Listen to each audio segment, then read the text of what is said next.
മഹാരാഷ്ട്രയിലെ അഞ്ചാം ഘട്ട തെരഞ്ഞെടുപ്പിൽ രാവിലെ 11 മണിവരെ 15.93% പോളിംഗ് രേഖപ്പെടുത്തിയതായി തെരഞ്ഞെടുപ്പ് കമ്മീഷൻ അറിയിച്ചു.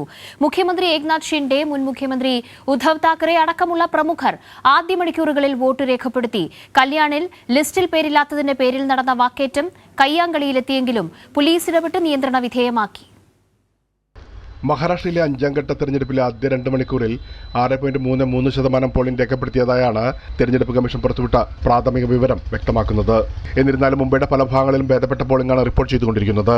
കല്യാണിൽ ലിസ്റ്റിൽ പേരില്ലാത്തതിന്റെ പേരിൽ ശിവസേന പ്രവർത്തകരുമായി നടന്ന വാക്കേറ്റം കയ്യാങ്കളിയിലേക്ക് എത്തിയെങ്കിലും പോലീസ് ഇടപെട്ട് നിയന്ത്രണ വിധേയമാക്കി. ഇത്തരം ഒറ്റപ്പെട്ട സംഭവങ്ങൾ ഒഴിച്ചാൽ സമാധാനപരമായ വോട്ടെടുപ്പാണ് മുംബൈയിലും പ്രാന്തപ്രദേശങ്ങളിലുമായി നടന്നുകൊണ്ടിരിക്കുന്നത്. മുഖ്യമന്ത്രി ഏക്നാഥ് ഷിൻഡെ, മുൻ മുഖ്യമന്ത്രി ഉദ്ധവ് താക്കറെ, MNS നേതാവ് രാജ് താക്കറെ, കേന്ദ്രമന്ത്രി പീയൂഷ് ഗോയൽ, വ്യവസായി അനിൽ അംബാനി, നടൻ അക്ഷയ് കുമാർ തുടങ്ങിയ നിരവധി പ്രമുഖർ വോട്ടെടുപ്പിന്റെ ആദ്യ മണിക്കൂറുകളിലെത്തി സമ്മതിദാനം രേഖപ്പെടുത്തി. ആദ്യകാല വോട്ടർമാരിൽ Tata sons chairman N. Chandrasekhar, reserve bank of India governor Shaktikanta Das, മുൻ ഉത്തർപ്രദേശ് ഗവർണർ രാം നായക്, നടി ജാൻവി കപൂർ, നടൻ ഫർഹാൻ അത്തവർ എന്നിവരും ഉൾപ്പെടുന്നു. മുംബൈയിലെ 6 മണ്ഡലങ്ങളിൽ നടക്കുന്ന തെരഞ്ഞെടുപ്പിനായി വോട്ടർമാർ രാവിലെ 7 മണിക്ക് തന്നെ പോളിംഗ് ബൂത്തുകളിൽ എത്തിയിരുന്നു. കനത്ത സുരക്ഷയാണ് പോളിംഗ് കേന്ദ്രങ്ങളിലെല്ലാം ഏർപ്പെടുത്തിയിരിക്കുന്നത്. മുംബൈ അടക്കം മഹാരാഷ്ട്രയിലെ 13 മണ്ഡലങ്ങളിലേക്കാണ് വോട്ടെടുപ്പ് നടക്കുന്നത്. ഉദ്ധവ് താക്കറെക്കും ശരത് പവാറിനും അനുകൂലമായ സഹതാപ തരംഗമാണ് മഹാരാഷ്ട്രയിൽ പ്രകടമാകുന്നതെന്നാണ് രാഷ്ട്രീയ നിരീക്ഷകർ വിലയിരുത്തിയത്. ഇത് വോട്ടായി മാറുമോ എന്നത് ഇപ്പോൾ പറയാൻ കഴിയില്ലെന്നും ഇവർ പറയുന്നു. എന്നാൽ ചില രാഷ്ട്രീയ നിരീക്ഷകരുടെ അഭിപ്രായമനുസരിച്ച് ഇന്ത്യ മുന്നണിക്ക് നിലവിൽ അനുകൂലമായ സാഹചര്യമാണ് മഹാരാഷ്ട്രയിലുള്ളതെന്നാണ് അറിയാൻ കഴിയുന്നത്. ന്യൂനപക്ഷ മറാഠ ദലിത് വോട്ടുകളിൽ നല്ലൊരു വിഭാഗവും ഇന്ത്യ സഖ്യം പ്രതീക്ഷിക്കുന്നുണ്ട്.